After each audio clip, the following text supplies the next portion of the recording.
Here are today's top headlines. A teenager has been arrested in connection with 2 weekend carjackings. 17-year-old Julio Daniel was taken into custody yesterday afternoon. Police say he carjacked a woman at a gas station in the lower 9th Ward before allegedly crashing her car into an NOPD patrol car. Daniel now faces multiple charges, including hit and run and resisting arrest.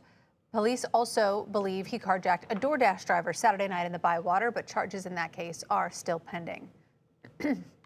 There are new details this afternoon in the killing of a New Orleans veteran. According to our partners at NOLA.com, a disagreement over marijuana led to the shooting. State prosecutors say Karen Fortenberry was believed that he was shorted when he allegedly ambushed Alshon Watts at an April 7th barbecue.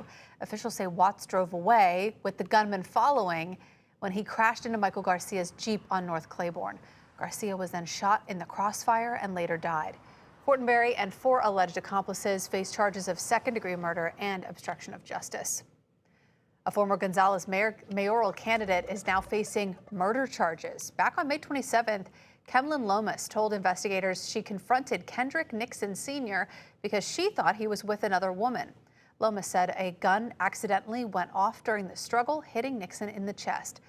He spent 2 weeks in the hospital before he died on June 10th. Today, an autopsy confirmed Nixon died of gunshot wounds, so Lomas's charge was upgraded from attempted manslaughter to second-degree murder. We're watching the skies today. Heavy rain, flash flooding. That's all possible for much of the week here in southeast Louisiana. Multiple rounds of storms are expected through Thursday. So let's get out to a check of your forecast now with Chief Meteorologist Chris Franklin. Chris, we are bracing for it.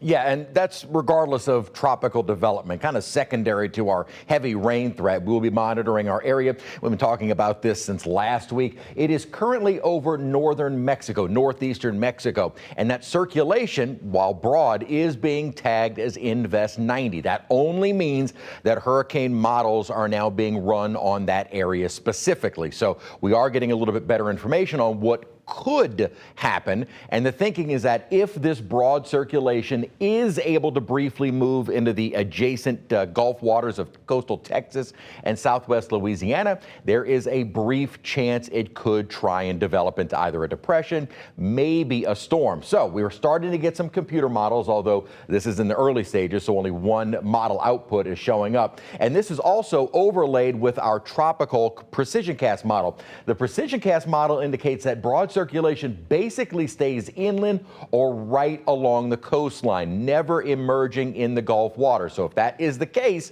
then we don't see any tropical development, but that doesn't matter because the tropical moisture will keep our rain chances high. And it looks like we'll probably be on the higher side tomorrow and then again on Thursday. Tomorrow will be because of an upper disturbance that is currently over East Texas. That'll be moving our way, increasing rain chances. Looks like we then get a lull Wednesday, and then our disturbance picks up those rain chances again by Thursday. So right now on radar, it's all somewhat associated with all of the tropical moisture that has been heading our way. And we have had some decent little downpours, had some over the city earlier, a little bit more focused on the North Shore right now. And at times, if these storms are able to get out over the lake waters or the Mississippi Sound, we could easily see a little tropical funnel cloud or even a little brief water spout come off of some of these storms. This will be the case over the next several hours, starting to wind down going into the evening and overnight. Again, tomorrow, Thursday, looking to be our wettest days, but the flood threat continues even into Friday. We'll break it all down for you coming up.